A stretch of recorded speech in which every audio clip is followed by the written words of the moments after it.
खनोड़ी जी, मैंने आपकी बहुत सारी डिबेट्स भी सुनी हैं और मैंने आपके कई इंटरव्यूज़ भी देखे हैं। आप उसमें सिर्फ बात करते हैं पहाड़ की, तो सिर्फ पहाड़ की बात ही क्यों?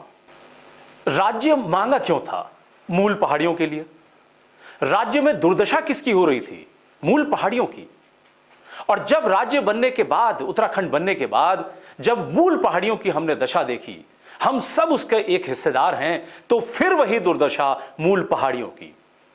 हम बार बार ये कहते हैं इसीलिए कि जब पलायन फिर भी मूल पहाड़ियों का हो रहा है और यहां बाहर वाले आके जमीनों पर कब्जा कर रहे हैं, तो हमें अब चाहिए एक नया सशक्त भू कानून।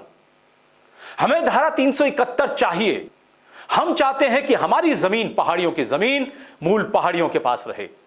यदि कोई यहां पे रोजगार करना चाहता है तो वह हमसे जमीन ले लीज पर और यहां उद्योग धंधे लगाए, खुद भी कमाए, लेकिन 80% मूल पहाड़ियों को उस रोजगार में वो रोजगार देगा। यदि ऐसा होता है तो सही में हमारे राज्य बनने की अवधारणा सार्थक होती है।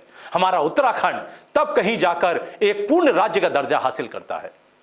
मैं आपको यह बताना चाहता हूं कि हमें अब अपने पहाड़ को बचाना है, हमें अपने पहाड़ की जमीनों को बचाना है। हमें एक नया सशक्त भू कानून चाहिए। मैं अपने पहाड़ों की जमीन किसी और को नहीं लेने दूंगा।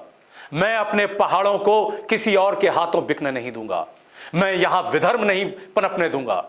जब तक मैं हूं, जब तक मेरे जैसा हर एक मूल पहाड़ी है, यहां की जमीनें सुरक्षित रहेंगी। और हम इसका बीड़ा उठाते हैं। हम अपनी जमीनों की रक्षा करना जानते हैं और इसके लिए एक नया सशक्त भू कानून लेके आएंगे। ये हमारा संकल्प है और जब तक मेरे शरीर में रक्त की अंतिम बूंद है, मैं इसके लिए लड़ता रहूंगा और एक नया सशक्त भू कानून लेके आएंगे।